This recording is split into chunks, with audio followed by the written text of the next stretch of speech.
Waste back from the water and.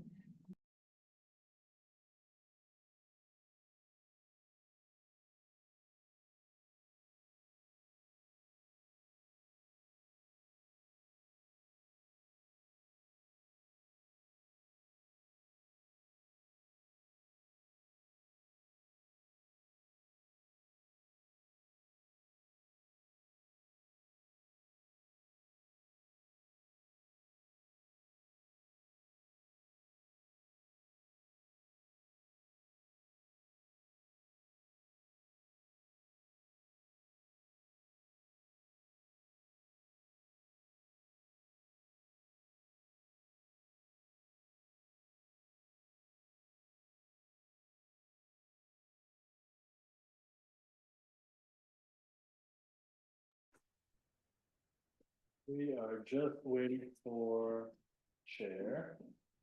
That's me.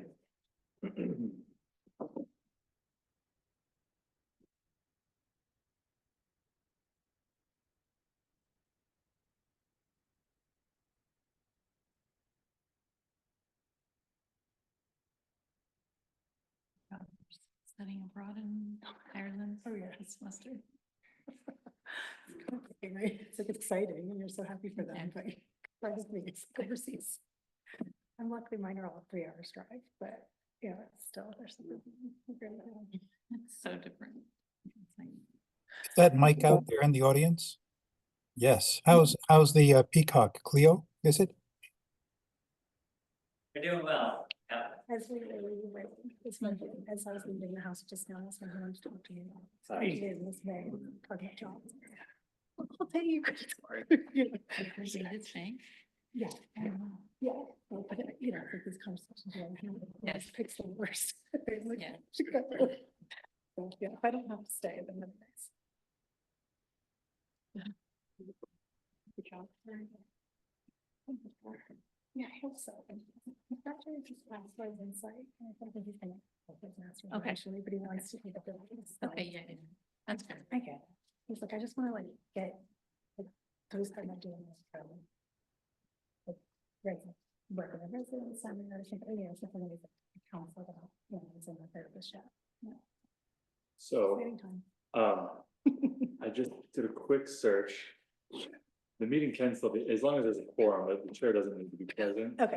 Kelly didn't notify me. I know Jake let me know that he's probably gonna be able to make it, but he was having a hard time finding a childcare. So I think just in the interest of everyone's time, it's. Kelly had been. There. There she is. Oh, okay.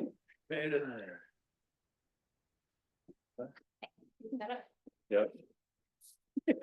I did the same thing. I walked all the way. We all said that. Well, I will say this chair is a lot more comfortable. Well, I'm already late. Okay. Yeah, that's your punishment. Don't get a comfortable chair. It's not comfortable. Or if you want, you can always sit over here. I wanted to change this up just in general, just for the. No, I want to be able to, well, I don't know. Yes, if you want to come sit over here. That's too. all right. Like a lot to try to see all at once.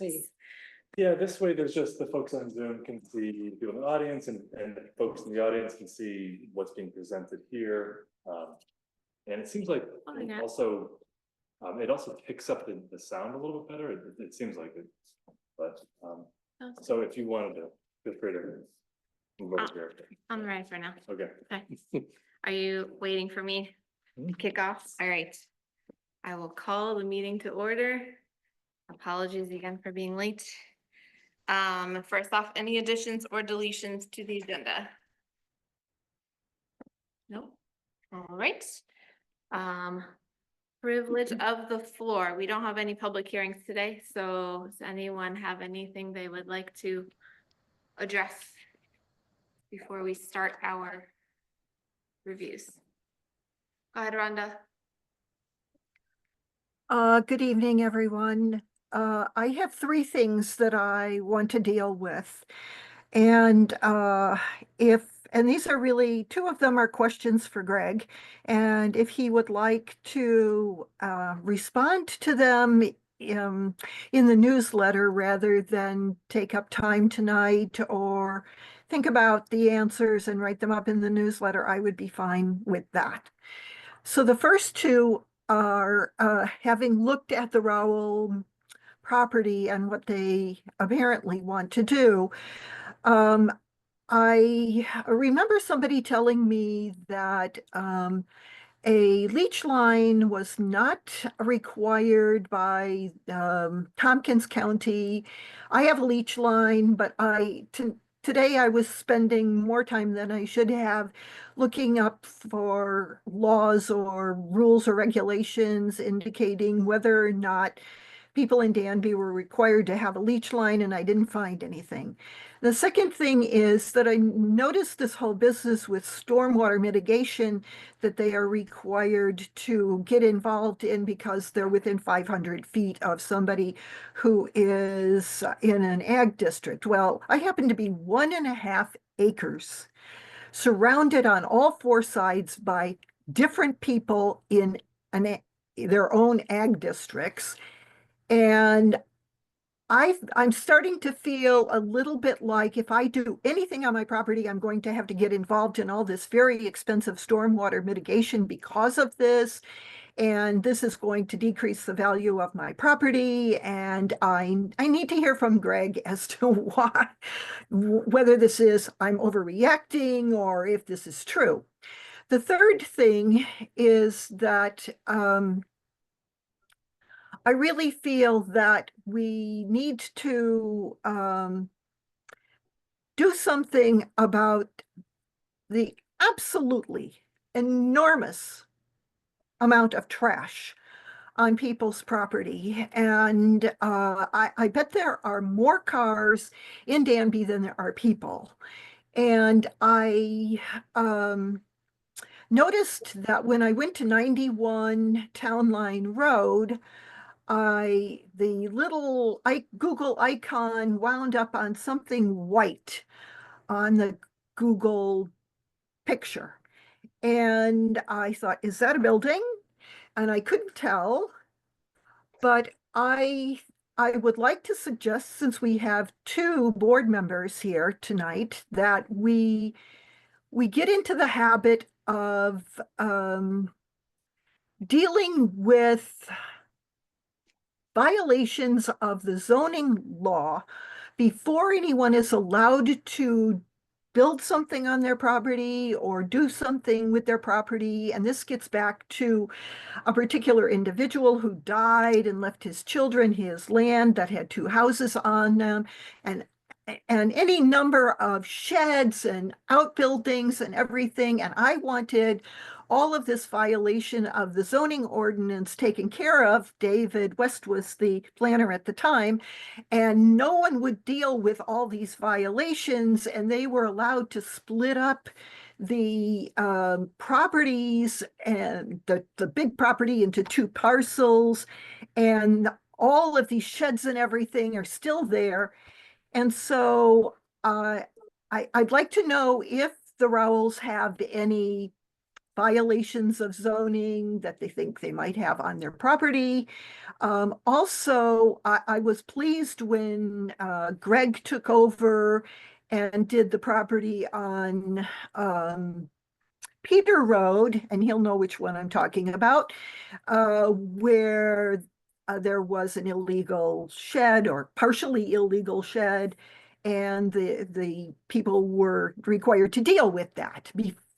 And so I really like the idea of people being required to deal with these illegalities, whether they made them or they're just acquiring them or whatever, but deal with those illegalities before they're allowed to actually go on to something bigger that they are presenting to the town. So I hope the 2 board members will take that into consideration so that we can get rid of a lot of the illegalities that we have in the town. And that's all I have to say. Thank you. Thank you, Rhonda. Anyone else? Or privilege of the floor? Okay. We will move on to approval of minutes from February. Motion to approve minutes. I'll second. What's the second?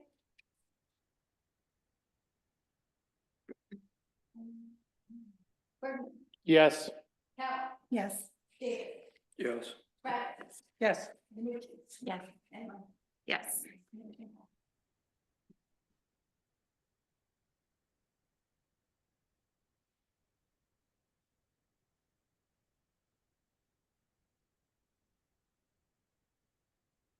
Oh, that one's from last time.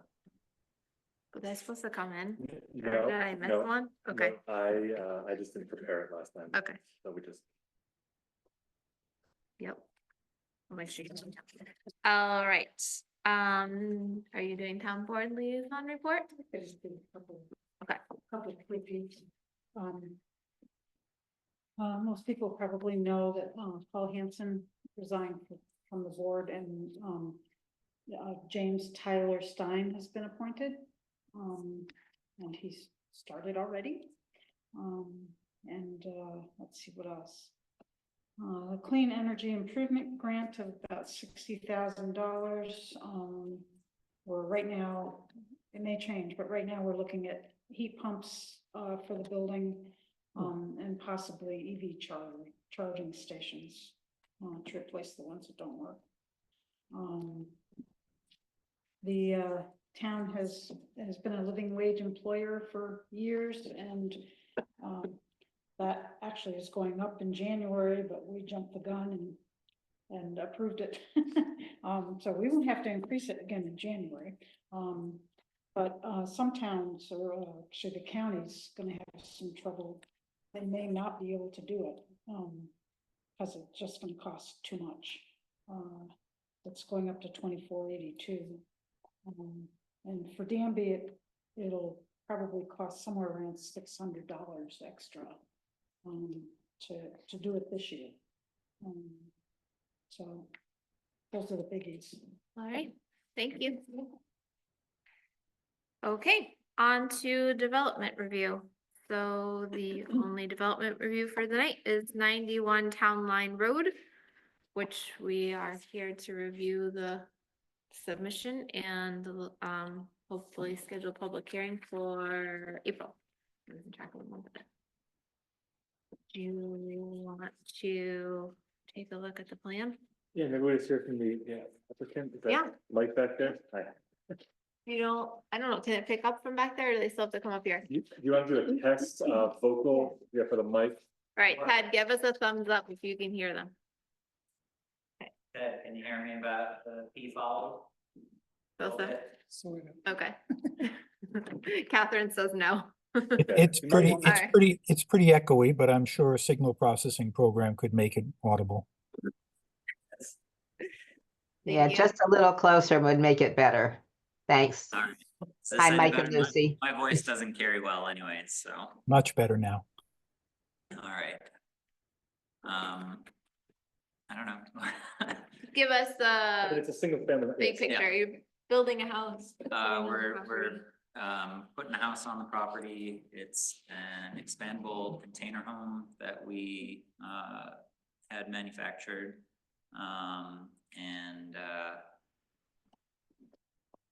Yeah, I don't know. We have some site work to do to prep in order to place it.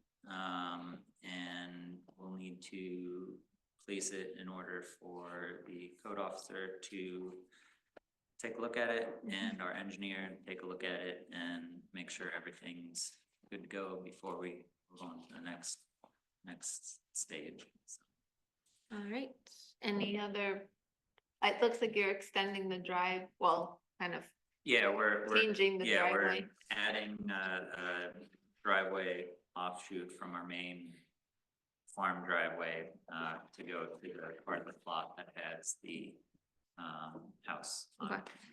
Okay. And all the septic is new, I assume. Yep, septic, everything will be new. Existing well. Power we had diverted so that we were able to eliminate a line that was crossing our neighbor's Oh, nice. property. Okay. Which he asked for as we were going through the process. So that puts all the power along the road Along the for road. now. Okay.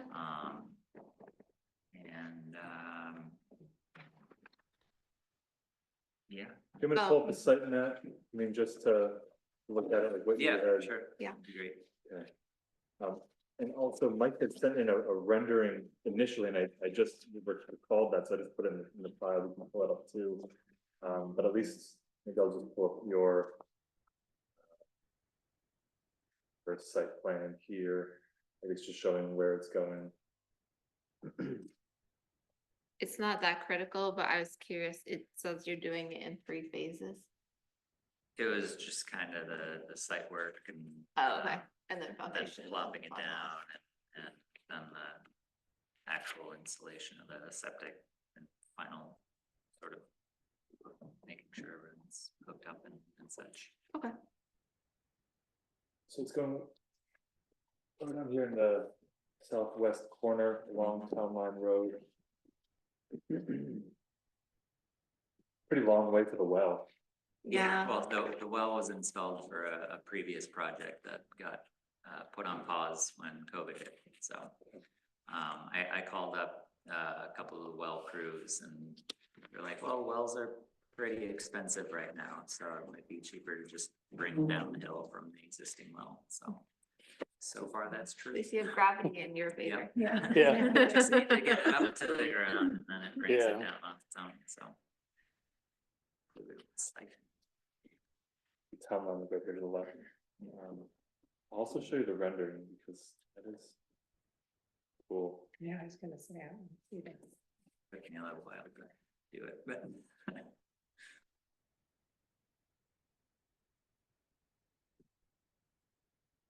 Yeah, so Town Line is on the bottom of this graphic here. Town line is Oh, on right the side, right. right? Oh, I'm sorry, okay. Oh, that's right, so you're coming Bottom in, is our existing driveway. okay.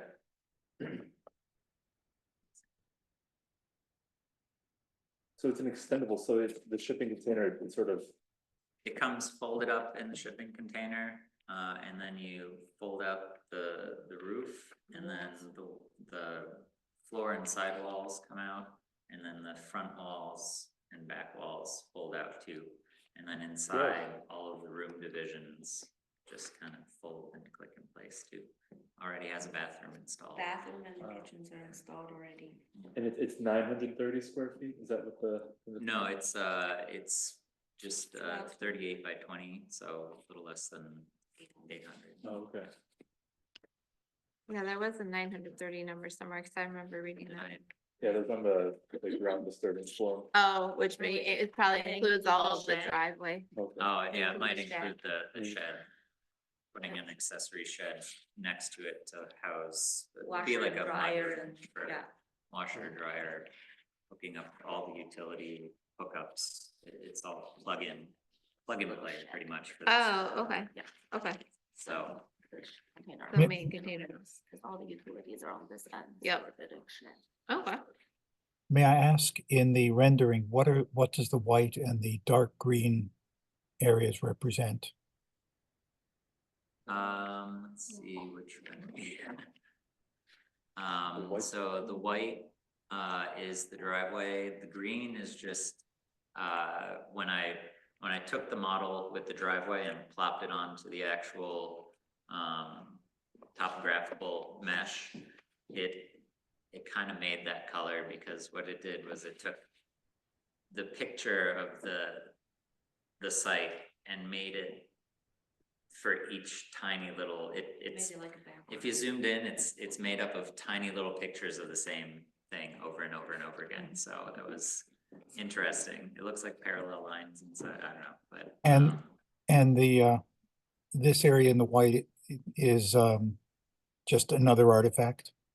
That's the grading that goes from the original topos down to the driveway.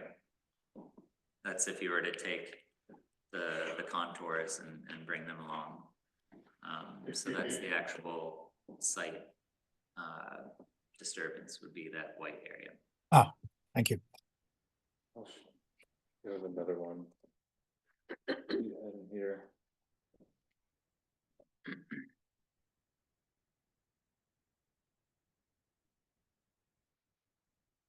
So the- It's easier to see.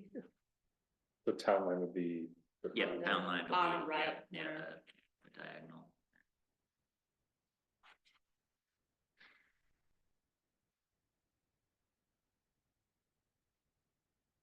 And underneath the house, there'd be a face right there just to kind of enclose that space underneath the house, just for storage, maybe toss the car underneath. Cause we need to do extra insulation on the bottom of the house. Yeah, so we That's figured why easiest to be we able have to access the bottom access. and add some storage. So the house The house will is be. just suspended over that? No, space? there will Like a be basement. piers, it'll be supported, Oh, okay. with piers, yep. And that's just not in the rendering. Oh, yeah. No, It's it's, like I mean, trying to it is, figure it out. it is a shipping container.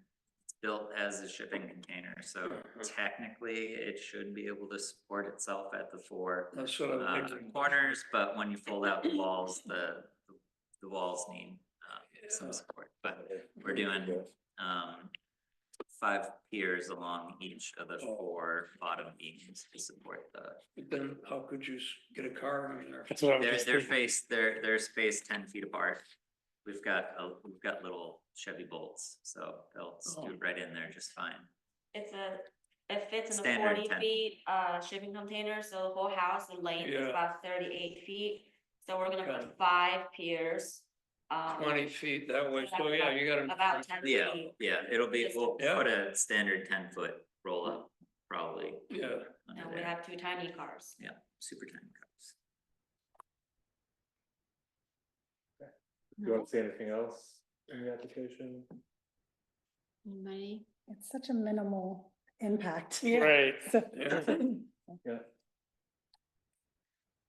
I assume you're, based on this, you're primarily keeping all of the tree line along the So road. we'll be putting more trees in because they had to clear everything For the for the power, but we'll Right. be, slowly letting things grow back. Okay. Standard kind of by the road stuff. Daylilies and honeysuckles. Yeah. So this doesn't have to do with this necessarily, but where did you get the shipping container from? Where did they come from? I've lived in Ithaca for 15 years, but I grew up in China. Last summer, when we visited my family, we went to visit the manufacturer's factory.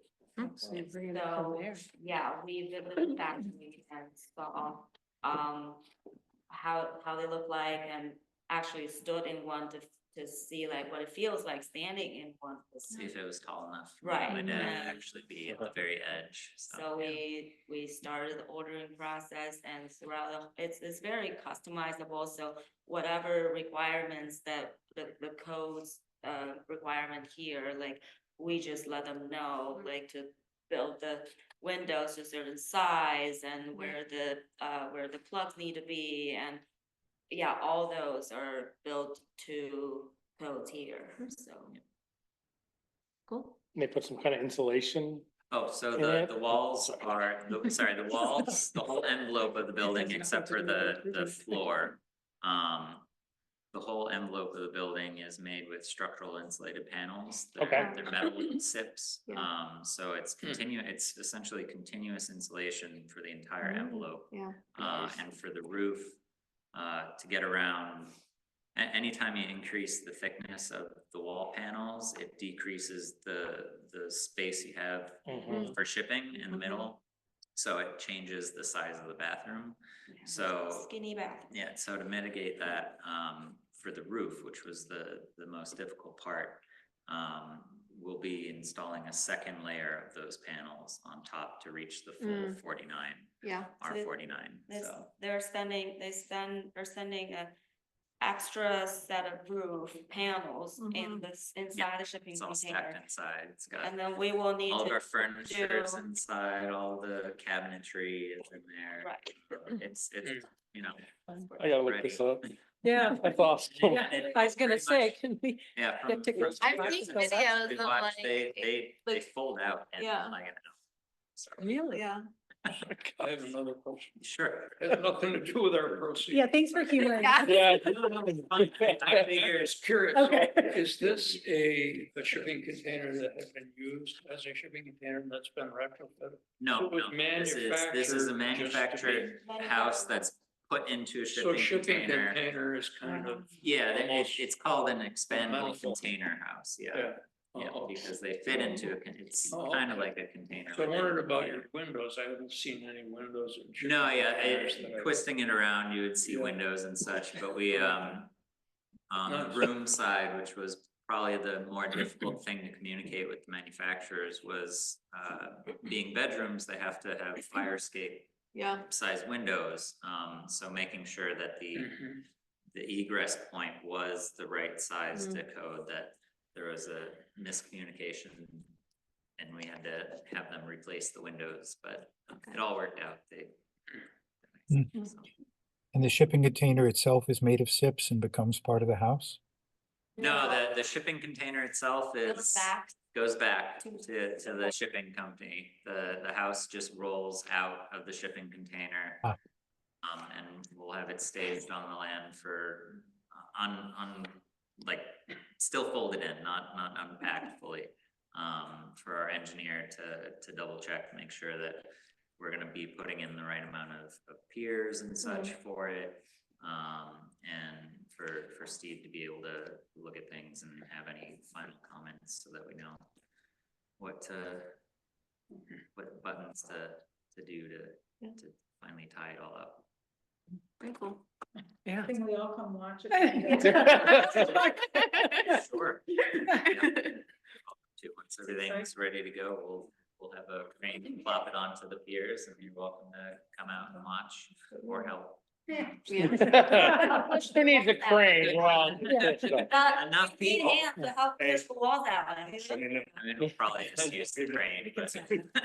so then the container goes back or? Yeah, the Container container will goes go back back. as soon as we unload it, and.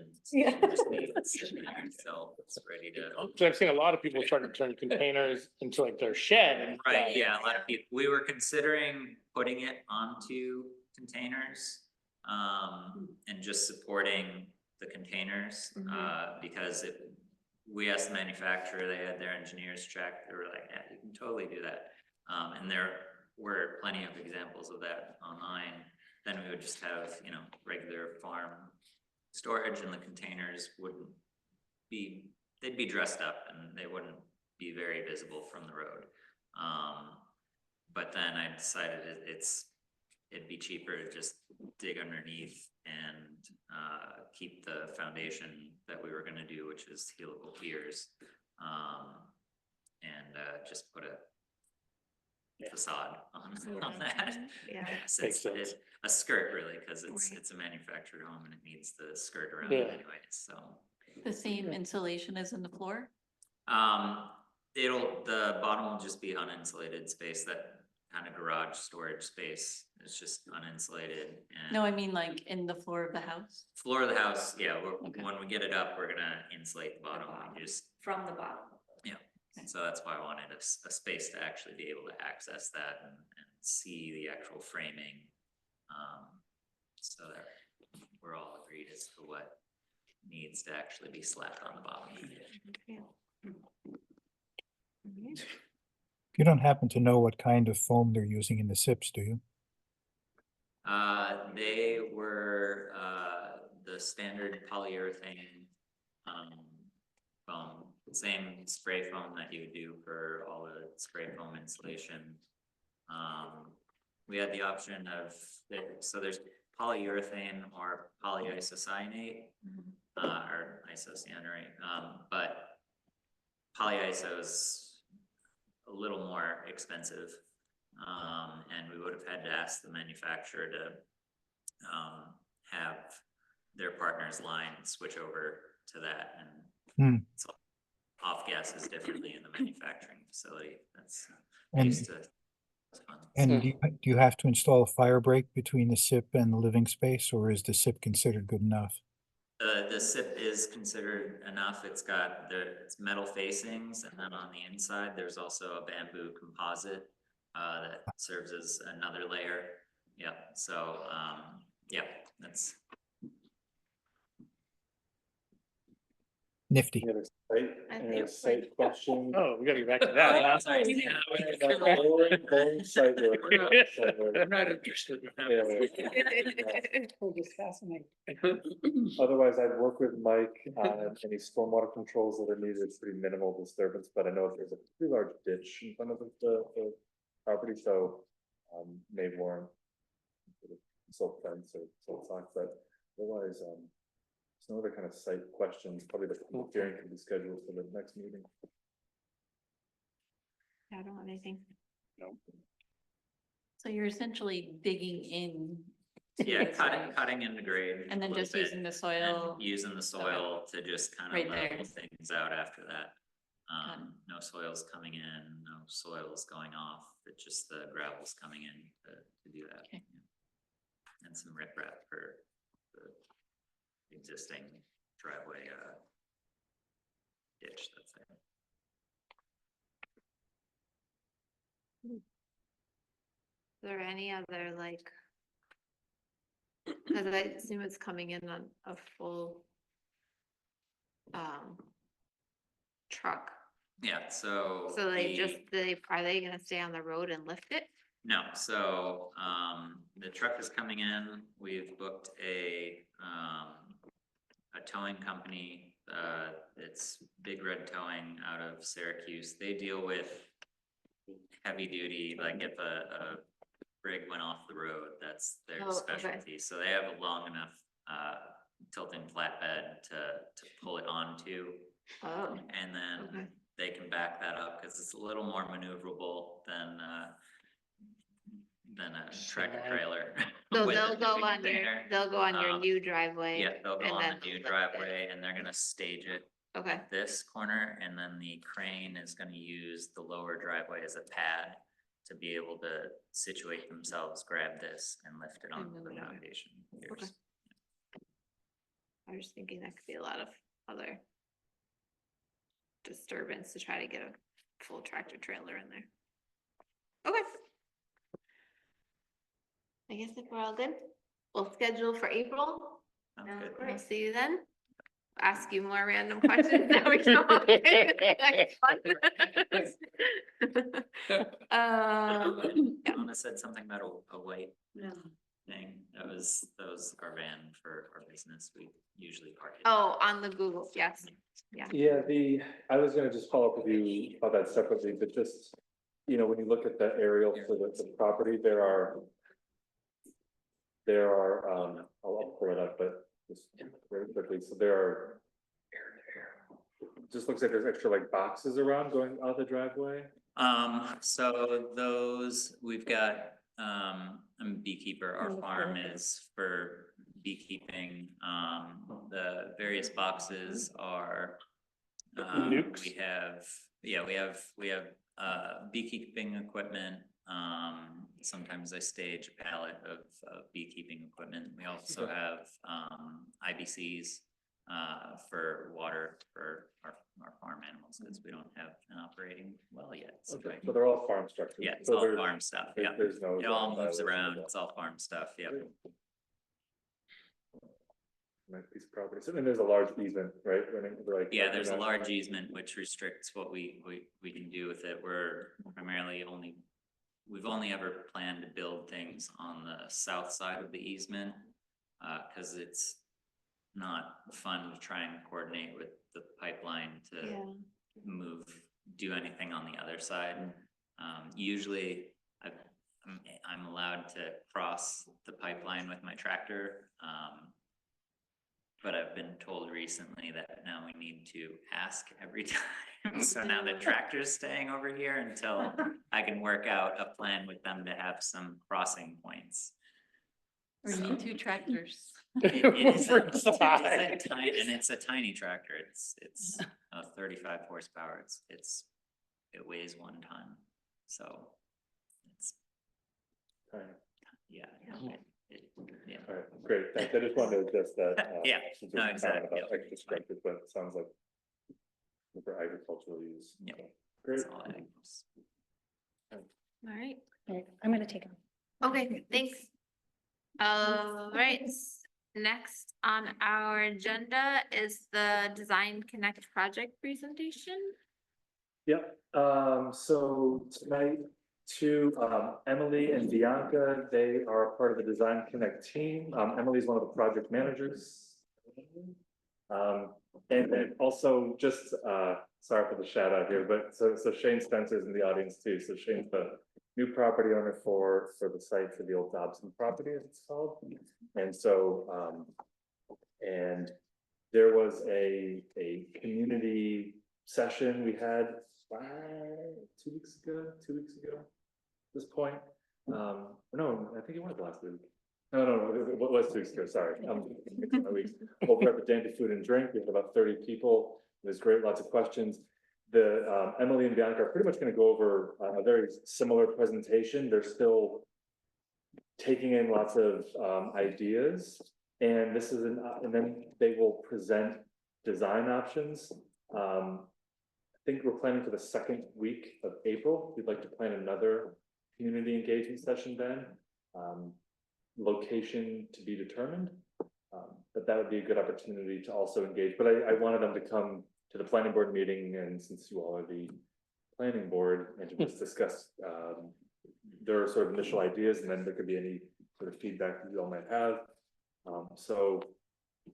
Emily and Bianca, take it away. I've given you sharing abilities. Actually, I've given everyone sharing abilities, but Okay, cool. I will just share my screen really quickly and then we can get started.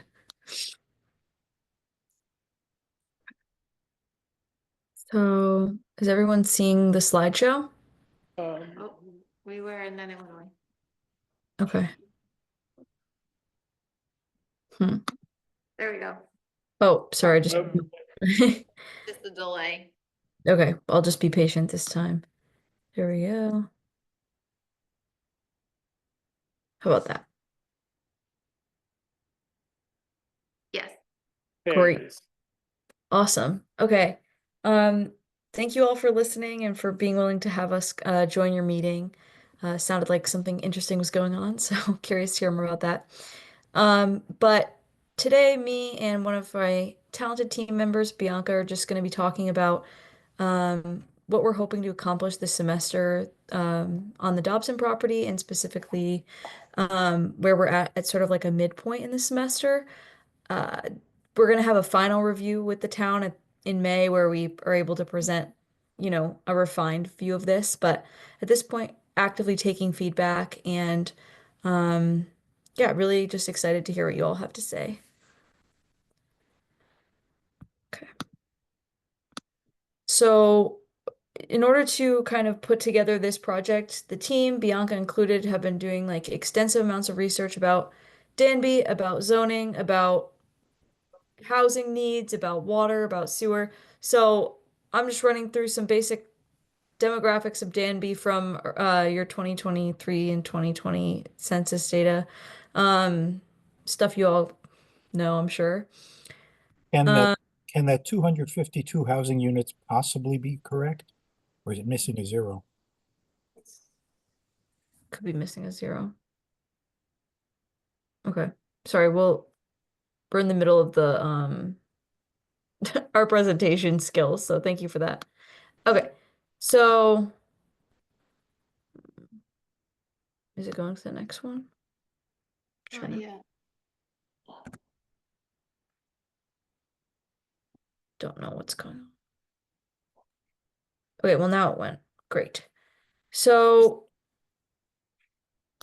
our task here in Danby, as we've been assigned by your esteemed town planner, is to create a comprehensive master plan for this 54-acre lot, which is currently vacant and being cleaned up by Shane, which is amazing. And it obviously has the potential to be a catalyst for development in the hamlets because of those sustainable hamlet plans. And because of the different conditions on different parts of the property, we will ultimately be delivering a comprehensive master plan that comes in phases. A phase for the portion that's closer to the road and on the clean side, and then a plan assuming that the other portion sort of behind the hill is one day able to be cleaned up and affirmed for environmental safety.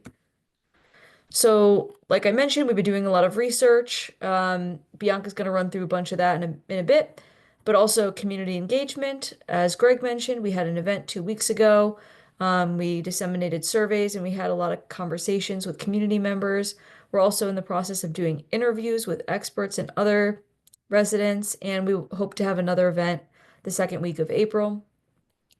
In the middle of all of that engagement, we are actively starting to work on design, and we will come up with the following for you all. A site plan, a site context map, a land use map, a circulation plan, as well as 3D renderings of what we imagine for the site.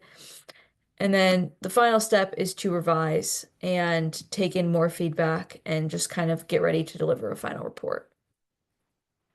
So the team has done like a site analysis of topography, and you can see the parcel itself outlined in the light orange there. Hopefully, you all can see it. Uh, it's a pretty substantial site, and a lot of community members that we spoke with wanted us to try and preserve green space and sort of use the opportunity of the hamlet zoning to create denser development, therefore preserving green space and the wetland resources that are there. There's a creek that runs through the property. And we have the hydrology, as I was mentioning, the streams and the roads. Our plan will take into consideration, obviously, exits and entrances for the property, like access from the main road. And yeah, this shows the built environment and waterways and road access. Current parking is sort of where we parked when we came onto the site for our site visit. There's the man-made mountain here you can see indicated in the topography. And there's a grain silo. I'm not super familiar with farming, but Shane has explained its significance to us, and as well as a horse stable. And then throughout the property, there are various vehicles such as fire trucks and a bus and like several RVs. So our team did 2 different site visits with different conditions, and we were able to kind of get a sense of the property thanks to Shane and Joel and Greg. And we went up to the top of the mountain. We were able to really get some context for the site as a whole. And at this point, I'm going to hand it over to Bianca, who's going to go through our research. And then after that, we'll show you what we're actually sort of imagining for the space based on the research that we've done. Yeah, so our team has done some pretty extensive research to prepare ourselves for developing this project. We looked at the Danby Comprehensive Plan, the Sustainable Hamlets Revitalization Plan, all available information on zoning and sewage facilities available, as well as possible precedents for the infrastructure we would need for designing a project like this.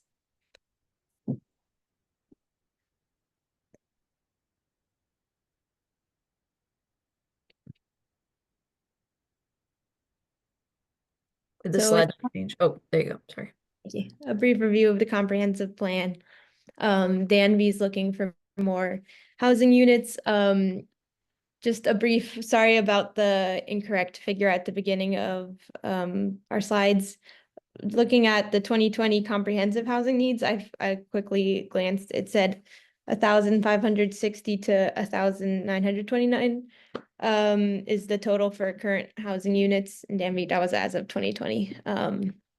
So they're looking for accommodating senior housing needs and diversifying housing stock to better suit the region.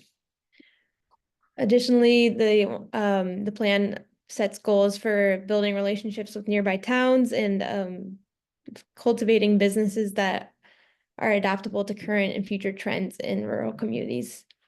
Looking at agriculture, goals were set for mixed-use zoning for agroforestry initiatives, integrating open and green spaces to the community. And Danby also wants to implement bicycle and pedestrian accessibility and improve connectivity to Ithaca through transportation lines.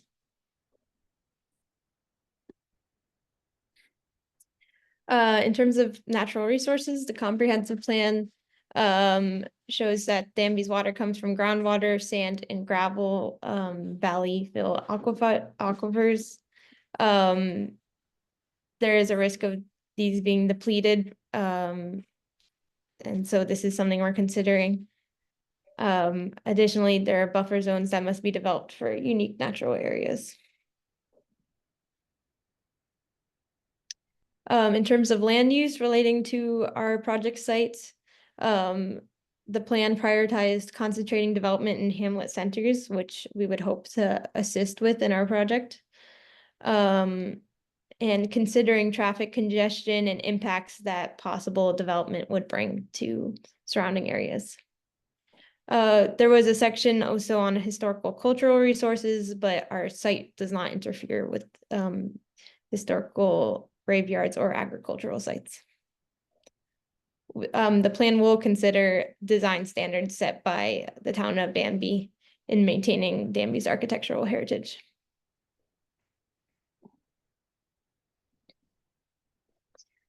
Looking at the Sustainable Hamlets Revitalization Plan, this project aims to support the revitalization of Central and West Danby. The core goals set in the plan were nodal development, housing and infrastructure, economic development, and sustainability and rural character.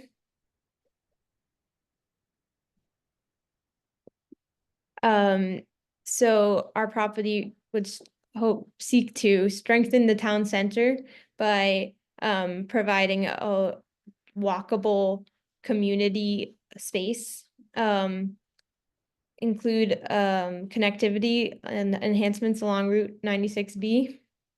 The other goals of the plan were to expand retail and commercial opportunities and to take advantage of the location for suburban expansion and employment opportunities. According to the zoning, the primary uses of the site are residential and agriculture, with accessory uses of business, bed and breakfast, offices, and parking. This will move on from this slide if that's all right. So a pretty relevant study was also the community housing needs assessment, published in February 2020.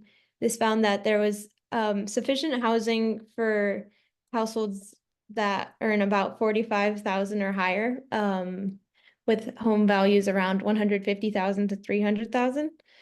These are mostly located in northern Danby. However, there is a relative lack of housing for households with an income below 45,000. The report suggested supporting the repair of current housing that exists in Danby, but it has at a substandard condition. Additionally, the report provided valuable information on residential interest in senior housing. So it found that there are 24 elderly residents as of 2020 who would be interested in assisted living, and 36 households that would be interested eventually to moving to market rate senior apartments. The report suggested market rate senior apartments located in central Danby near community parks, nature preserves, churches, and town hall, and also points out that there are federal and state financing programs that could support development of senior housing. Finally, we wanted to look at White Hawk Eco Village as a precedent for low density, small scale sewage. So on their site, they had 2 on-site wastewater treatment systems that, and they each served 15 homes for a total of 30 homes, which is around the quantity we want to provide in our plan. Yeah, so thank you, Bianca. And that one slide that we skipped over was just to show that, like, in every plan that we're going to be making going forward, we're going to be going through a big zoning checklist to make sure that we're not missing anything. And yeah, no, thank you for going through all of that in such detail. And community engagement has been a big part of this, obviously. That's why we're here right now. So we did the community engagement event, some great pictures here. We have interviews ongoing. We just came up with a bunch more people that we want to interview. I'm sure some of you that are in the room there are on the list of people that we're going to be reaching out to. And like we mentioned already, there will be a second meet and greet with residents in mid-April. Findings from our event, we have these surveys that we handed out that asked a bunch of different questions for people to say what they believe is most lacking in Danby, things like that. And loud and clear, people said they wanted a community event space. I think that that was pretty clear given like how we were all tightly packed in Danby Food and Drink. Like that's a beautiful space and they were so nice to have us there, but it's small, right?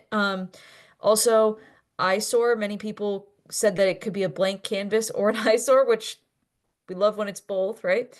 And then a lot of people were wondering, how is this going to happen? How would something like this be funded?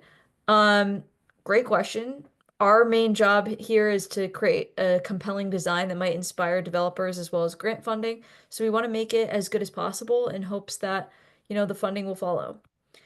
So our next steps incorporate community voices, further designing, finalizing the design, and then sharing it with you all.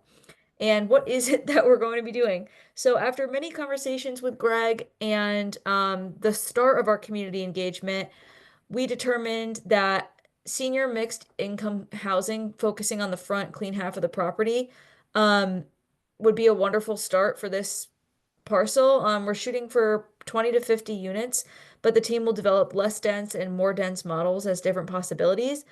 And senior housing was reflected again and again on the surveys. Again, that's something we can continue to refine as we talk to people. But it seems like it's always a need in the area. And the idea is to create something where seniors can live, but also people can come and bring their kids to daycare because there's going to be a community event space. There's going to be a meeting space, hopefully, in that building, maybe a place for like yoga classes or work from home. So it's, and also outdoor recreational amenities such as like a trail and like a small park. Um, we want to be able to preserve green space, but also have sort of like this development in the front half that merges all the many different age groups that exist in Danby and in the area. And daycare, it's a daycare desert out here. So I think that that's like an important goal for us is designing that. And in our plans, you will see as we hopefully get toward April, you'll be able to see renderings of like what would that event space look like? What would it look like all laid out on the land? Where would the park be located in relation to the road? So we're looking forward to being able to provide you guys with those types of visuals. And in addition, and everything that we do, we're considering sewer, water, and green space. So do not worry about that. And then, yeah. And then the last slide, these questions were more for our professors when we were presenting to them, like, what do you think we're missing and stuff like that. But we're also curious to hear from you. Your advice, your perspectives on what we've done so far. And we are very, very grateful for your time and energy. Great, thanks a lot, Emily and Bianca. I think what would help right now is let me change the setting on this so we can actually see all of your faces.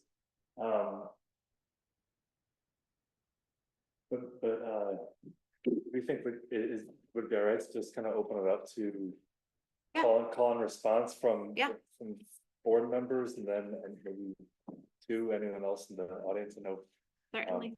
I recognize you back there. Yeah, but Fun. Question.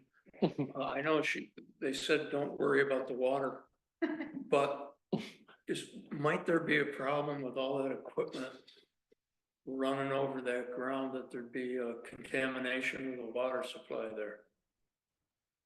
Such a Maybe, good question. Oh, go ahead.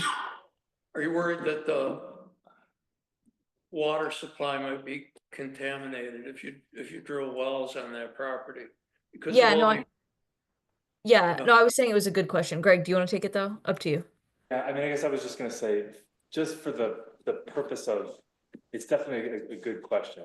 And it's not something that if this property was being proposed to be developed, Mhm. that would surely need to be answered. I think just we should keep the context of, for this student general. project, it might almost be like giving them questions that would be very good for the property owner as well as the town to understand. In other words, I don't think the students can answer that. in the next. If slide. it ever went to I development, just- it would I have to was- do a full environmental. Well, I was assessment. just Yeah. wondering if it had been a consideration or anything like that. Of course, I realize they're not gonna have specific answers, but, just wondered if it had come to mind that that might be something substantial that they'd have to deal with. Yeah, I would say it's definitely been on our mind. It's like a question that we answered as well at community engagement. And that's also like why our thing is phased because we're focusing our development on the front portion of the property. However, like you said, water and everything goes all over the property. So whatever portion we're developing will be impacted by the other portion too. But we like aren't doing an environmental study on the site. We're just like hopefully trying to conjure up enough interest in the site that, you know, maybe if we had a plan for one portion of it, someone would be interested in doing a formal cleaning of the other portion. Like the idea is if we don't start coming up with ideas, you know, the land won't be anything. So, we're wondering as much as you are, and thank you for your question. I have a question or a comment. I think I would totally be in favor of looking at having, housing for, and I would call it at this point, olders is what they tend to call older people now. Combining that with daycare.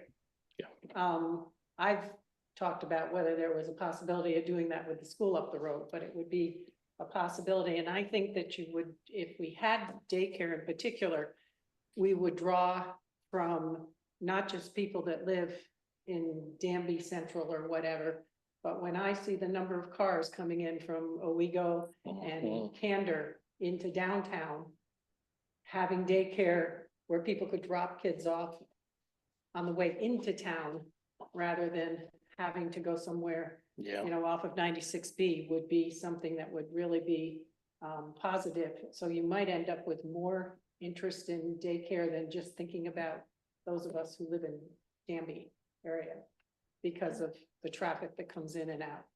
And the daycare, because I work with young children under 3, early intervention children, it's unbelievable how much there is a need for good daycare. Yeah. Unbelievable in this community. So I think those are great things to think about, whether we could use that area for. Do they Thank do you. a financial component to this, or it's all just design? That's a question for them. Okay, You I want- didn't know how much you. How much? Yeah, more so- financial do you? So we've been looking at different costs of like building materials and things like that, and we're also going to be like assessing the real estate kind of market, and also we're doing interviews with local developers just to see like what kind of interest and costs and things like that are out there. But at the end of this, we like exit the project, right? We could recommend a couple developers that we've spoken with that do projects like this, or we could say, you know, these we think are going to be the hardest portions cost wise or whatever that might be. But the end of this is just like recommendations and research and our like renderings and site plan. So we won't be coming up with a total cost because it's all recommended. Like a developer might not go with exactly what we have proposed. Yeah, I was just curious because of the prices of housing they had listed in there, like Yeah. within the last 5 years, that Right. 300 is probably the bottom of like real estate in Danby right now. Yeah. I'll also But, just say yeah. that they're conducting interviews. Maybe if you have other Sure. information to share, the chair of You the call planning me board. later. The chair of the planning board is an architect, so it might be worthwhile to talk to Yeah. Kelly in the No, we'd development love board. to. Okay. Thank you. And then I can quiz them about who their developers are and we'll make this happen. That would be good. We love that. Question.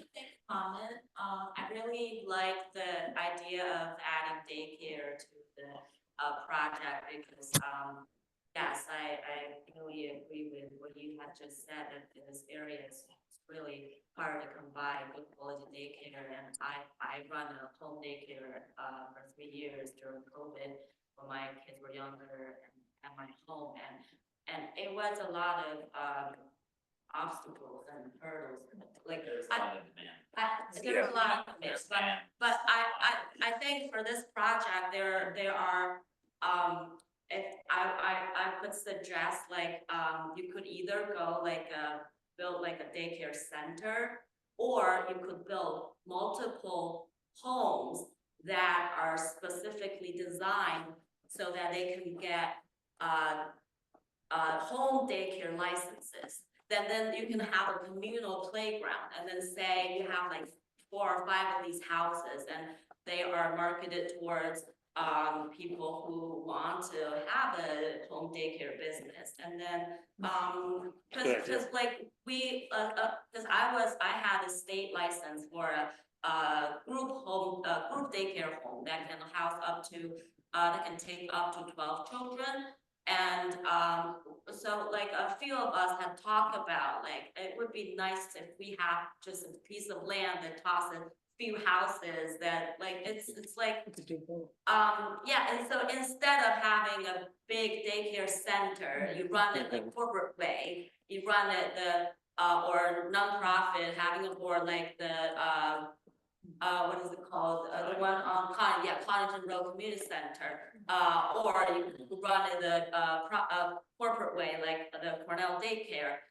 You could have like a co-op of several single family home, like home daycares, either home daycare, registered home daycare, registered through the region, or that usually takes up to 6 children, or they can get state license to get up to 12 children.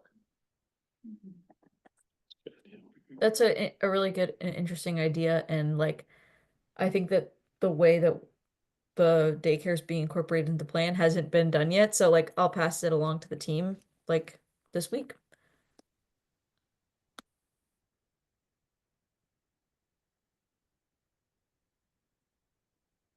Yeah. You might have You to might have come to come closer up. for them to hear you. So one thought I have when you're talking about senior housing, I think pairing seniors with children is a really great idea. I've done a project where we did that.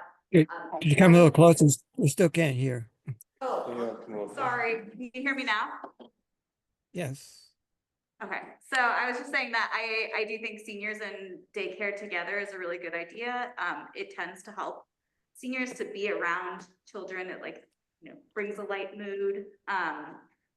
Our project, we did have a really hard time finding a tenant that would fill the space that we provided. So I think also thinking about how the space can be flexible to accommodate like maybe a smaller daycare or, this multi-home idea, I think is also intriguing.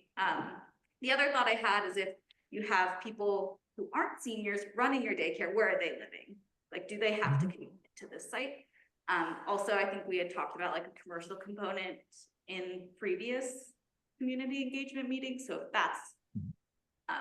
if that's in play too, where are those workers living as well? Is there going to be any sort of low income but not senior housing as well?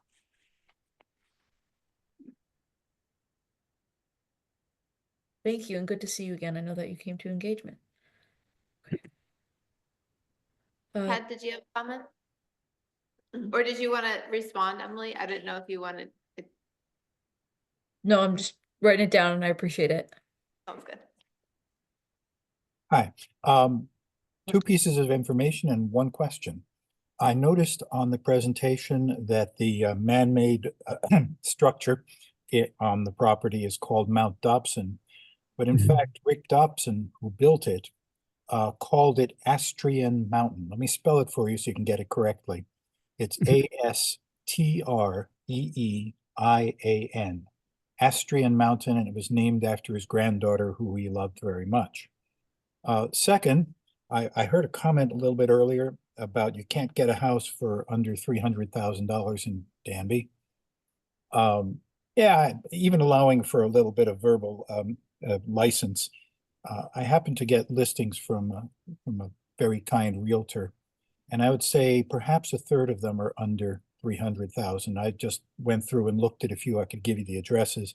Some of them are even under 200,000. They're not cheap, but they're not 300,000. And the question in your survey where you had 70% people saying that they needed a community center, while I recognize it doesn't have a basketball court, for example, a suitable, there are at least 3 suitable meeting and performance spaces in Danby. There is the fire hall, the town hall, and the community church. So if you're not specifically looking for recreational area, that need is already filled, just people may not realize it. Yeah, thank you for that. I think we could definitely ask more questions at the next community engagement session about what do you want in that space specifically, whether it's recreation or just meeting spaces. So thank you. Not to mention the food and drink place, but that's kind of Correct. small, as you know. Mm. I'm guessing you have this in the plans already, but I just want to make sure that the roads are at least, I think it's 10 feet per lane with 4-foot shoulders, because that's the only way that the highway department will even like consider taking on the project. I know this is just drawings, but just for like fitting it in, because actually Keith stopped and talked to me today, and I kind of brought it up and was like, it'd have to be a big project for the highway to actually take. Typically 26 feet just for fire. Yeah. You're only 2 feet past that. Yeah. I'm sorry, what are you referring to? Can you just clarify? Zach's just bringing up different like dimensions like that are required if you were to be building or proposing town roads through the site. Not just private roads. Yeah. So Zach was saying 2 10-foot wide lanes and 2 4-foot shoulders. Being 20 Okay. feet. And then Okay. Pacific 26 feet. My experience is like Okay, cool. I will pass that along to people that are doing that. Can I make a request? So, I'm a landscape architect. I'm kind of bummed you don't have a landscape architect on your team, because I think it would be really helpful to think about a site-wide strategy first. So when you think about the site, what is it about the site that's informing your design? And right now, it's a little bit hard to see that. I'd be happy to talk to you about this if you want to come by my office. I'm in Kennedy Hall. But a couple things. One would be, you talked about, should we just work on the clean part of the site? I think it would be really important to have a site-wide strategy. So think about the entire site and then just phase, so you could begin with the part closest to 96B and then in subsequent phases, move back into the site as it gets cleaned. But I think, like, for example, the creek in the back, like you could think about larger scale landscape ideas that could maybe form like a framework for where you site development. I don't know if that makes any sense, but Yeah. I'm happy to talk to you about it, like around a plan we could look at together if you'd like to come by. Yeah, we would love to. Greg, can you connect us over email? Yep, I absolutely will. Thank you. Thanks. Thank you. Thanks, Jim.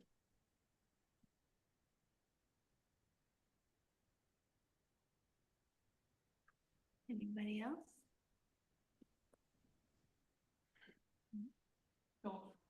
Joel?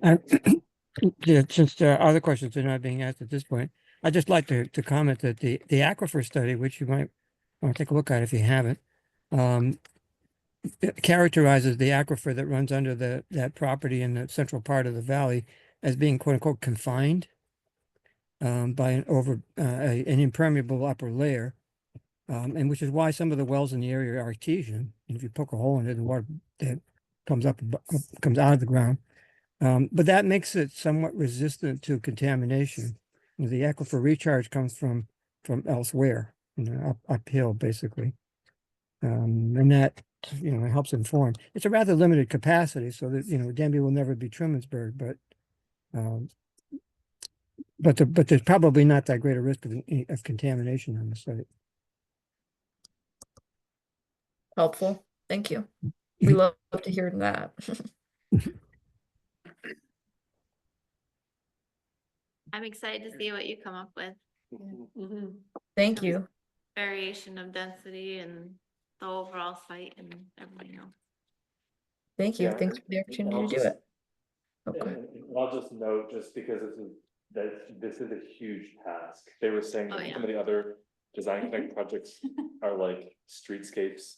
So, you know, this is a monumental task, and in fact, they even asked, like Emily, we had a call last week about actually scaling the project back just a little bit, because I think it was just a little bit overwhelming. You take a pretty greenfield or semi-brownfield kind of site, you know, there's very little context, I guess. I mean, there's just natural features, and I think that's where maybe Hiking View can help to see a larger context. But so I just want to applaud your team for taking this on, because there's, you know, as people, and you've come to understand in the last month and a half, there's a lot of history on the site, and you know, thanks again to Shane just for sharing all your information to the students, and just being there to provide just background history to them and everything. So I will make introductions for you for Kelly and joining here, and that would be great to chat with them one-on-one, just about their input.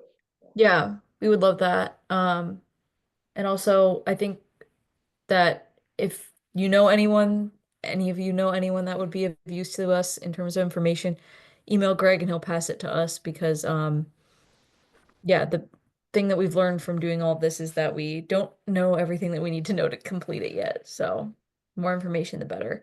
And thanks for listening. Can you give us a sense for what kind of information you're looking for expertise on? Yeah, like the landscape architecture at 100%. That's a big one. I've reached out to you guys about this before, but just like sewer and water, we don't have any experts on that on our team, and we've learned a lot doing this, but it's still kind of daunting a little bit. And then just people that have a good understanding of like the real estate market in the area and things that the community actually needs. Because none of us are from Danby. Early. Our realtor left early, but we can get you in touch with her too. Great. Thank you.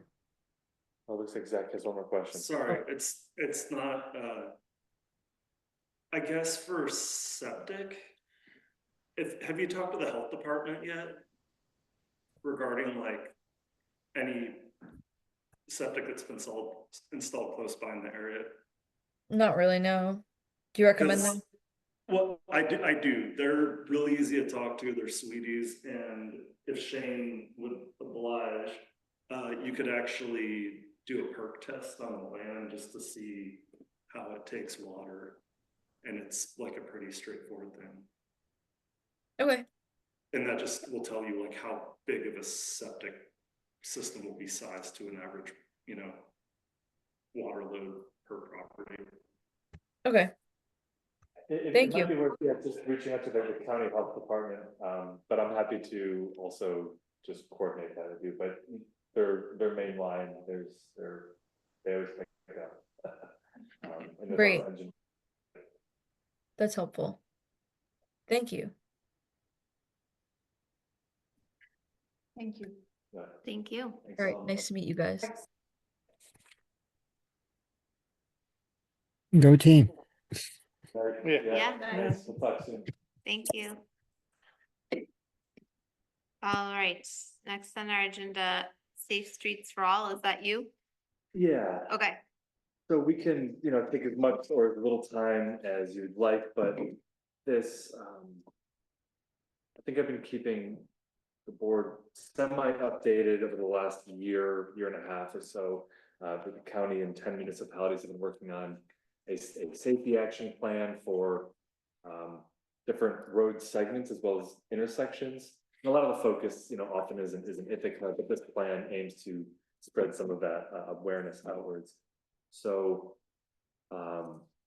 there are recommendations now for they're looking at the segment of Danby Road between Miller and Michigan Hollow Road, and then the intersection down in West Danby where Station Road, which is also Maple Road, and the other side of Route 34 and 96 come together. The town board looked at it last night and we've started a list of comments, so maybe that comment list is already exhaustive. But at the very least, let me just pull up those plans and we can take a look. And then I can run through the comments so that there's not any redundancies.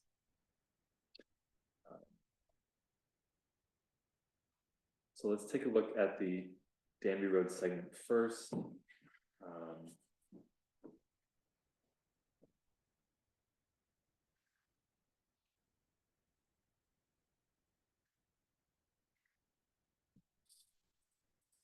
This.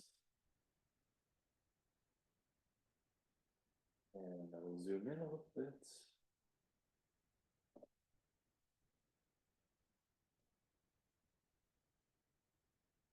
So 46 crashes. Yeah. yeah, since I was surprised when I read that. 2019 and 2023. Let me just get my notes up and I'll let you know kind of where we left off so that we're not duplicating too many efforts here. But the comments on these are due by this Friday, so I thought it was well timed. We were sent them last week, so it's pretty short turnaround. So this is just, as you all know, like sort of existing condition analysis here. But this is the stretch of the road that is being looked at. And so on here it says the first comment was that the speed limit says it's 55 miles an hour. It is 40 miles an hour through here. Maybe I can just jump on down to the recommendations.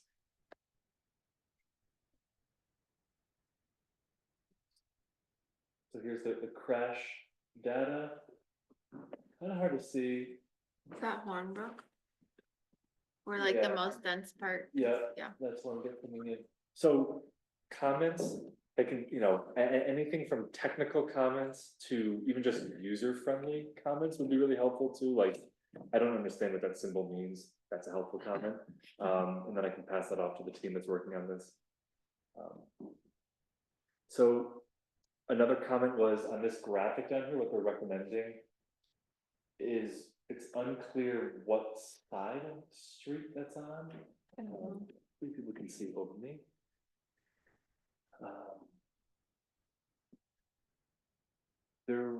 I guess, let me just jump all the way down to the recommendations. I assume we know those dimensions are right. I've never like. Let's just measured them, assume but they're we'll right just for now. assume they're right, Yeah. okay. So there's lots of different little icons here, kind of just pointing in lots of little places.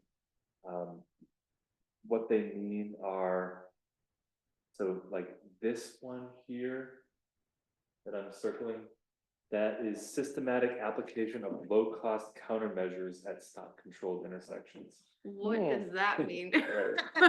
Is there a translation? Install advanced warning signs.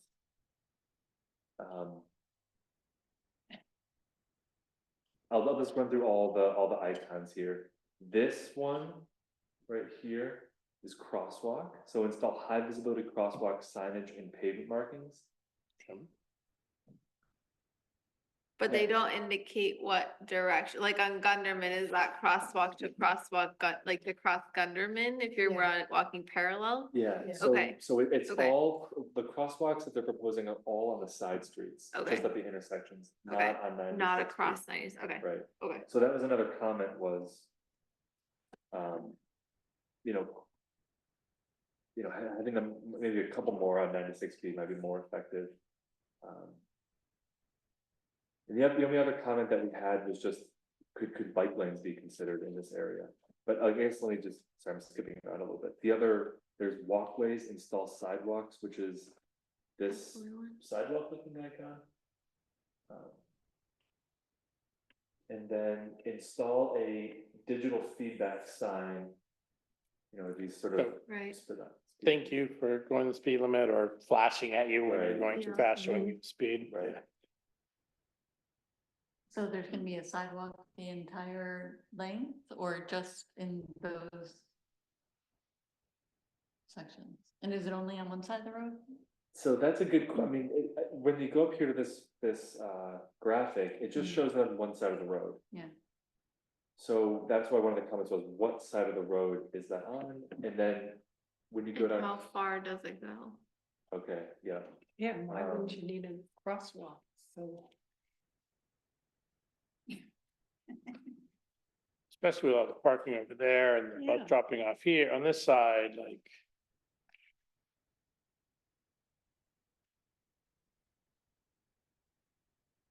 There's lots of little icons for sidewalks on these side streets, which makes me wonder if they're proposing.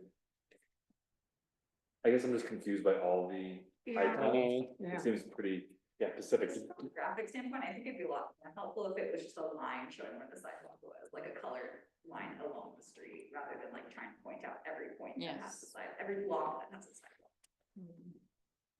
Greg, is it your opinion that the speedometer signs, the speed signs are facing up in the direction of travel? Because, for example, the one at the bottom of the screen, why do you need to know what your speed is as you're leaving town? I think they're all on the wrong side of the street, in short. I see what you mean, like the one at the bottom. Is that really? Michigan Hollow. Yeah, Well- that bottom one should be on the right side of the road, well, the top left of the road as you're driving north. And then there's a second one in the middle of town. And same thing at the top of the screen, that one is on the wrong side of the road because you need to be slowed down as you're coming south. Just I mean, I saying. can see it both ways, I guess, but it might be a question more just getting into the justification to have 4 of these, and are we sure that they're at the right places? You know, and I mean, I think going back to the original comment, which is the speed limit is not 55 through here, it is 40. So it might be helpful to have it as people are coming northbound to have one as you enter the hamlet. Yep. And then Yeah, southbound. that's exactly my point, yes. Yeah. So the furthest south one, that's where my house is. There's a 55 sign right in front of it. And I love it because I see people pulled over there all the time after it, because people that average, like I had to do a bunch of research because I'm dealing with the DOT. And at Michigan Hollow, the average person's doing 62. By the time they get there, for the sign. So yeah, coming the other way, and the 40-mile-per-hour sign is even further south of that speed sign. But like, not for personal reasons, but that's like I've seen multiple accidents like in that corner. I think that curve is particularly dangerous because it's kind of like turn, and people slow down when they see the first 40 sign, they don't slow down to the second 40 sign. You may be misunderstanding the purpose of the 55 that's in front of your house, Zach. That's to tell people they have to slow down to 55. I think I understand how a speed limit sign. They also go into cost. I don't know if anybody has 14 advanced warning. Yeah, well, the safety feedback signs are 4. Those are the speed limit signs. right. What are advanced warning and supplemental signs? What is that? My guess Dangerous it would curve be the ahead or- flashing one. Yeah. I was thinking the high visibility crosswalk signage was that, but. Is it where it tells you like entering, about to enter 40-mile-per-hour zone and blind No, those curve? are for and- the those are for the side streets. Yeah, so, wait, sorry, this is. Did you Google it already? That's what I'm gonna do. It's just probably more additional speed signs so people keep getting reminded. $500 for a sign is about it. So it's this right here. Systematic application of low cost, blah, blah, blah. This includes deploying a package of multiple I forgot all the buzzwords, but multiple low cost countermeasures, including enhanced signing and pavement markings. These countermeasures increase driver awareness and recognition of the intersections and potential conflicts. Adding advanced warning signs is recommended along the segment in order to better alert drivers of roadway changes. Looks like they're just additional street signs like stop ahead, be prepared to stop. Yeah, okay. Like, that's what it Okay. looks like Or if speed- I Google it. speed limit, you know, Mm-hmm. 30 miles an hour coming. Yeah, yeah. That's. I've also seen. Yeah. Sorry. Talking a lot. I've seen, like temporary or like maybe, pre-measures that are like temporary bollards, maybe like leading up to crosswalks, like instead of putting in an actual, like bringing the road in, or bringing the sidewalk in at the crosswalk, but putting something temporary to kind of slow the traffic and see if that's a successful measure. So that when there's additional funding in the future, that you know that you want to put it. It's the Bump out. first, 40 miles an hour coming in. Right. So I think they also have that for like the signs that show how fast you're going. I think they do have some of those like temporary, and you can again see before you invest all the money in those if they work. They're expensive.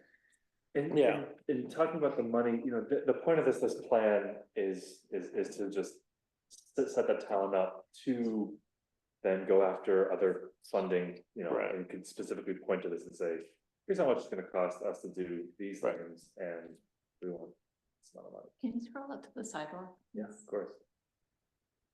And so the other thing I've seen now with, Where it says absolutely.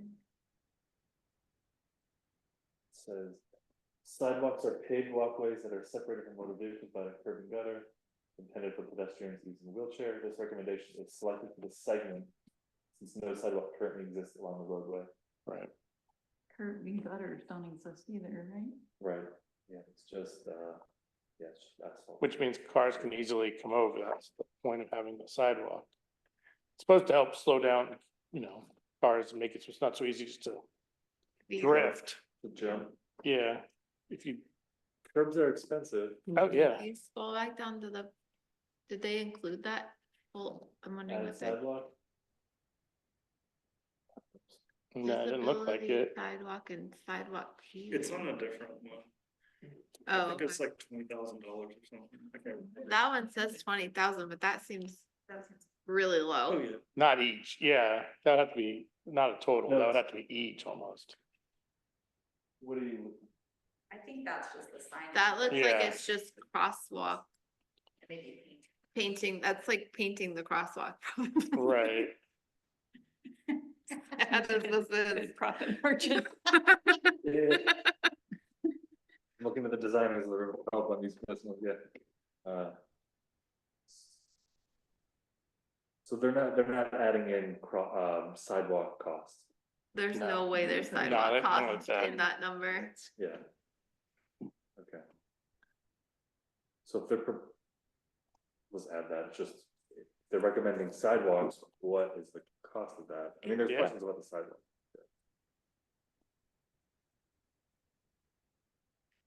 So it's hard to tell from the drawing of the section drawing, what's existing and how they're altering it. It would be really nice to have an existing section next to that. So we can see exactly what's Yeah, being it's really taken. hard to look Yeah, at. that's what I was wondering if like that 12, 12, 8 and 10 is what we have now or not, Yeah, cause I'm not sure. It's I mean, we even, it's do even have wider really than wide that. shoulders right now. Yep, it's but I even don't- wider than that. That's what I figured it's the wide. lanes were probably wider than that and the shoulders are, yeah. Wider than the lanes in probably places.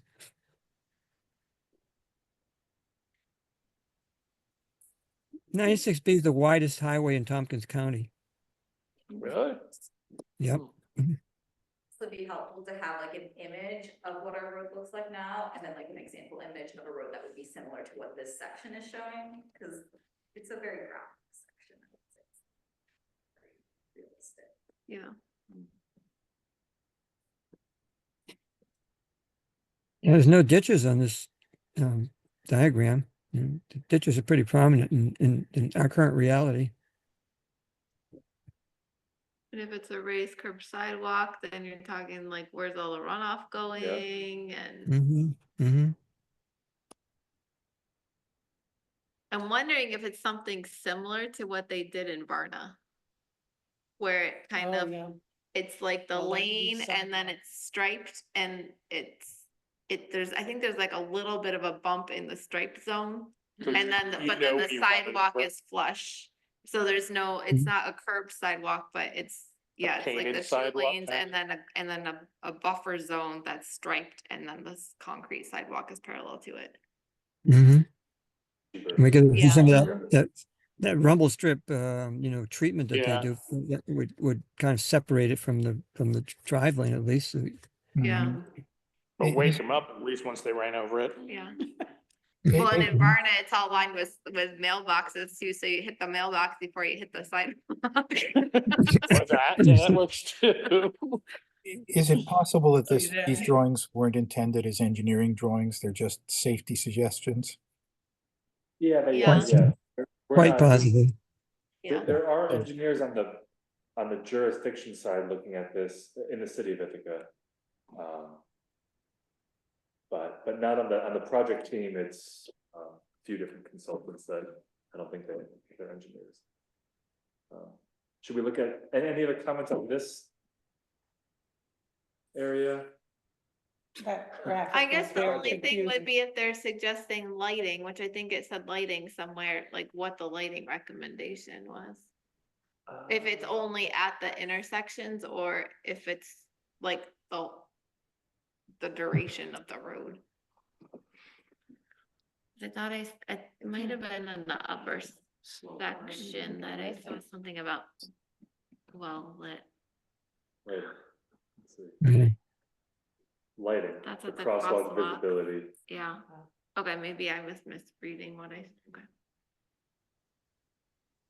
Additional street lighting. Like people Oh, crossing there, at night. Yeah. Which there it says at key intersection, so. Key intersection.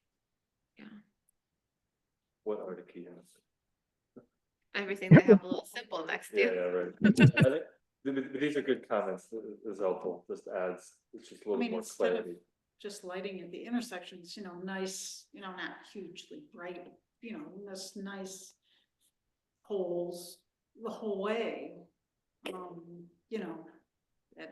intervals, I might just actually don't know help if slow neighbors people would down. get mad if they're now have a Well, if- light outside their house, I Well, don't if know. it's not, you can have them, Yeah. they're, that. With the things that look cutoffs like and they're everything, antique posts without, and they're not hugely bright. right,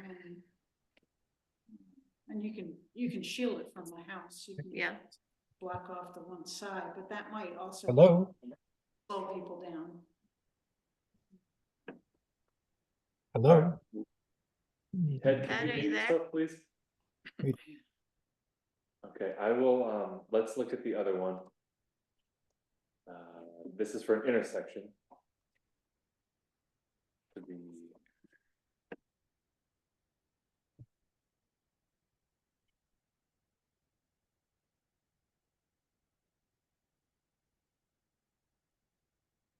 Section down in West Danby.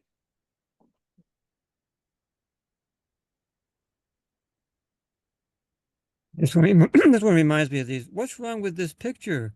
Things you see once in a while. What? Sorry, I missed something. He said when you get it open, it reminds him about what's wrong with the picture. Oh. So. Here's the intersection that they're looking at, and. Key findings, I mean, it's a pretty narrow, it's a windy state route, low visibility, the highway department has also had trouble often, getting out, in the intersection. So. Key findings, just sort of acknowledging some things that might be needed. There were actually more comments on this one by the town board than this segment, so let's just we'll go through again. Does the speed limit change? No, it's 55 all the way Yeah. through. Straight through? Yeah, Yeah. Wow. so these are where the crashes Goes were. pretty quick. Are deer included in these then? They are, but it Yeah. says for this particular one, they were not counted, there wasn't any Okay. encounters. I wonder what other is, if it's not a car, a Yeah. bike, a person, or. Right. Otherwise, Right, okay, I should have said wildlife. Yeah. so these are the recommendations. So let's go through these.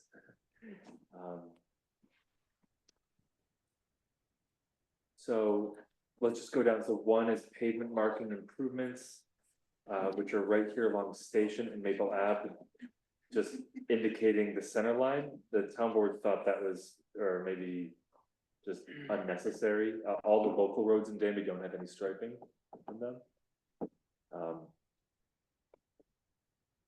So what is the point of the crosswalks on Station and Maple? Why not have them across Spencer Road? The light pole on the left. Everyone see What's what the these light pole? light poles are? These blue symbols right here. They're Oh. existing. Well, the one on the right's existing, the one on the left is not. All right, this one's existing. This one is not, and they felt that maybe that was unnecessary.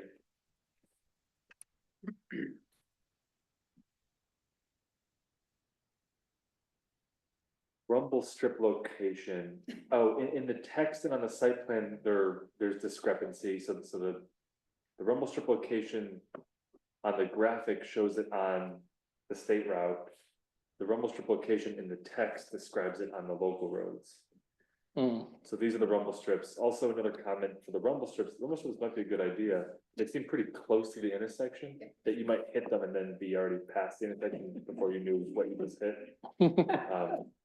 So maybe It's really true. maybe, bumping them out, north and south. Although if there's not a speed limit change, what's the point? Right, so, and then Yeah, that was they the hit last that at comment. 55 miles an hour. Yeah. I mean, even, so then the last comment was, why not a speed limit reduction, on this section? So what's the primary issue right now? Is it people not being able to get out? Cause the crash number was low. Crash number is low. That's a good question. What are the? I mean, there was still crashes. So it's not like there's nothing happening. I mean, Joel can speak to it more, but it is. I mean, I go that way a lot to back out from my road and, I mean, I haven't had any problems per se, but it is, people are flying through there, getting onto it, especially because. Trying to get on. Right, when you're going to turn right, like the other people are coming around the corner. And again, if it's 55, that means they're probably doing 60 at Yeah. a minimum. And so you really need to make sure they do a double check and stuff because they will come up on you pretty quick Yeah, and stuff. okay. So I would say that's probably some of it. And then the same thing it's a very dark road too. When driving at night, especially with a little bit of rain. So then the same thing is making sure that they see you, like put on your blinker early. You need to do stuff like that because everybody else is flying. So if you want to make a left there, again, you have to back onto Station, people are coming from Elmira Road through a corner, dark, and the people behind you don't usually like to slow down until they absolutely have to. So you kind of got all that stuff going on. You mentioned rain. If roads are painted on those foggy, rainy nights, that makes a difference. That makes a huge difference. So if you put something in there about, I don't know if they have lines on the side now. The reflective paint. So you Do can they? see. No, I'm saying that's what you're, But that's what you're talking about. Yeah, especially if there's a curve. Yeah. 34 has it, but even when it rains, the paint is nowhere near as conspicuous as when the pavement is not wet. Right. Well, you want to have the best paint you can. So, We went almost a year when they repaved that road before they striped it. And it was really hard to navigate at night, and especially in the rain, it was even worse. So the paint, such as it is quite a bit of an improvement, even so. But as Ed alluded, the main problem has been the curve is so close to that intersection on the south side that I mean, you pull up to that to the stop sign on Station Road and go to turn right. You go look and there's nobody there, and you pull out, and then you look back in your rearview mirror, and somebody's on your tail. Yeah. And Keith mentioned it's really hard to plow this intersection because the plow's got to do backing and turning into the main highway. And same thing, they look, nobody's there, they pull out, and then there's somebody right there. And they feel really unsafe doing their maneuvering. A long-term recommendation that they did propose, that was of much discussion last night, is a roundabout. I was thinking that. You know, maybe at Would this, slow people down. maybe in this density that the hamlet's in, it might not. I don't know what the density. Justification, Right. yeah. Sure, and it might be, so it might be like those roundabouts you see in like south of this, like city of Ithaca, right? They're where you can go, like big vehicles can just go over them. But they're more like, if you know they're there, you will sort of slow down. Or It takes up a lot of area though. right, so Like the circumference of a roundabout is a lot. I think roundabouts are more of a traffic calming measure than a accident prevention or slowing measure. It's more of a, you know, dealing with a large amount of traffic and making sure that people aren't backing up on one another as much. oh, there we go.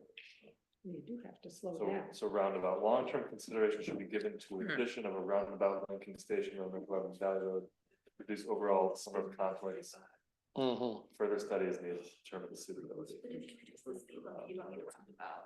Huh? If you reduce the speed limit, you don't need a roundabout. Right, but if you don't, if you hit a roundabout at 55, you're in trouble. But Gonna say. that roundabout on 13. Yeah, Newfield. in- Newfield, yeah. I think Yes. that works really well. It does, Yeah, yeah. and it That doesn't was slow, a- it slows you down, but you don't feel, yeah, you have to slow You down, have to, I they have guess. signs, yeah. Yeah, I think they're, That was really big, though. It's really. Yeah, that would take up a lot of that room. Yeah. So, of the intersection. Well, why Yeah. does that matter? I mean, I don't know like what, I mean, Joel. Joel said he'll there's houses donate his right there? property to it, so that's not Yeah, a problem. exactly. Yeah. But there's other spots that are gonna need to be taken too. Well, the other big constraint there is that the cemetery is on the southwest corner of that intersection, and it's up a banking, multiple feet. So it would have to be located basically north of the intersection, in order to be accommodated at all. And there's room there because that, basically you got empty lots on both sides of the road. As long as it's something on the order of the one that's on Elmira Road, where it intersects with Albany Street and Spencer Road and That's a 25, 30 mile per hour roundabout, not a 55 yeah. roundabout. so it makes sense if it, I mean, the speed reduction first of 40, Yeah, it'd have to be. maybe some rumble strips, rumble strips. So you knew what you were coming into. Mhm. Gotta be a couple coffee shops and other things. Remember, I've seen, I think twice now, the one, bottom of Stone Quarry of cars in them. So, Oh, really? yeah, at least twice I've seen a car in the middle of that, flowers and stuff. So, Oh, Also, there's something like this in it where there's usually pieces of cars. so, I go down there. A better comparison might be made to the roundabouts on Route 13 as you're approaching Horseheads, where it's a 55 mile an hour, 5 mile an hour zone. And the whole point is to slow people down, and which they do very effectively. Mhm.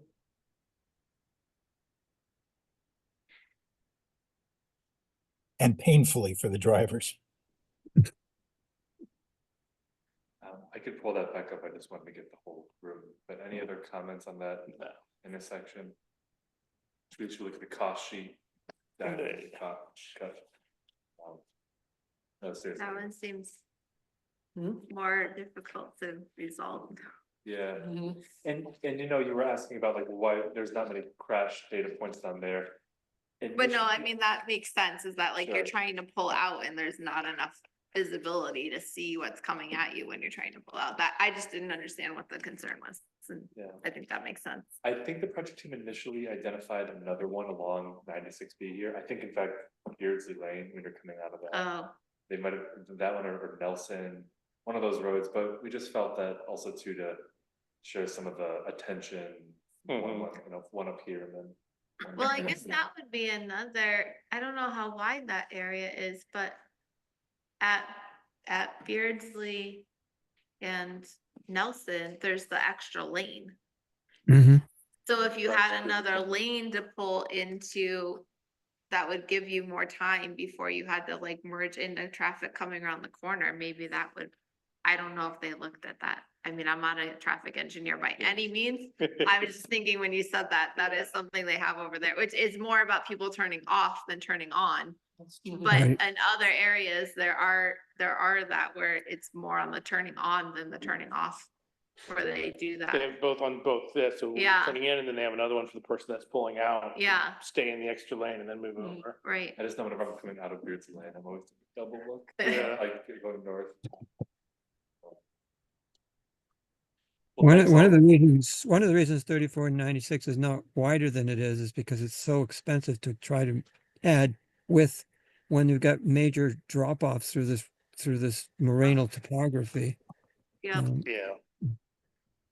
And just north of that intersection, you don't have to go very far north, and you've got very steep bankings down on each side of the road. Yeah. Well, if you have any additional comments as you're going to sleep tonight or morning coffee, feel free to email them to me. I'll package them up Thursday afternoon and send them out. But is it okay if I just share one more thing on the screen? Because Mike Rowell just sent it to me. He sent me a third rendering. Full circle. Like, That is really. I like it. There it is, right enclosed. Yeah. Look at that. I'm guessing he might have like some big stone there. That bank stay up. Or like he asked him, right? That, It might. you would know that. What is that? $18,000. Yeah, but retain- Yeah, they're not cheap. They're not at The all. cost of the house is, he sent it on one of the forms he sent in and showed the cost of the house and it's. 75,000, it said. Oh, is that a garage? So I think you could, 75 grand, I think you might be able to afford an 18 grand retaining wall. Yeah. 900. I'm a skeptic. And is he gonna? It was something in the eight. Make between money? 800 and 900. That's my other question. No, I mean. Is he what? You said he's a Must be interesting to beekeeper, look is he into gonna this do and, yeah. honey, sell honey? Yeah. Well, yeah, I think he has a honey company. It's listed on the application. Yeah. All right, I'm gonna stop. Sharing one last look. Anything else on the He could planner sell report? tickets for us to Oh. see all this go in. Yeah. Yeah, right. Thanks. Planner reports. So the Design Connect project, just working with the students on that. We're trying to set up another public engagement session for the second week of April. Just keep an eye out for that. We are, let's see.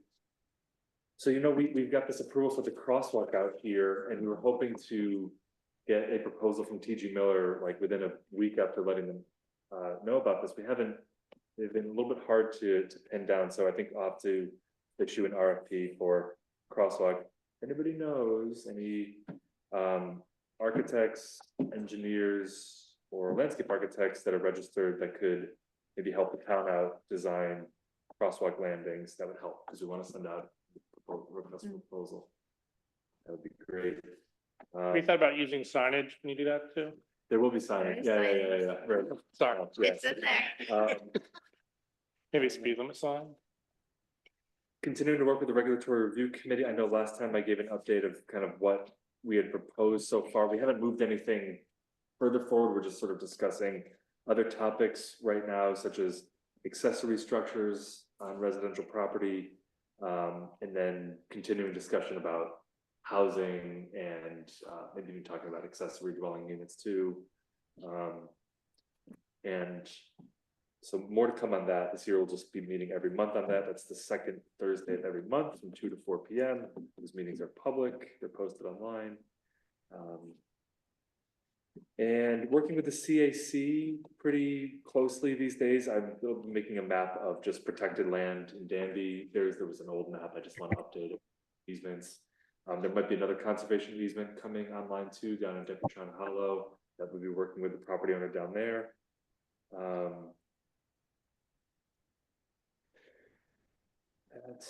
That's just generally some high level things going on. Yeah. Oh, and then the sewer project, the sewer grant that the town has awarded, we're still plugging away and just trying to answer questions. And still trying to figure out the district formation process. as well as other sources of funding. So Joel and I are working on that, and sometime this year, the town is gonna have to say yes or no on accepting this award, so we just wanna be prepared to. Already see some signs against it. So, Yeah. so.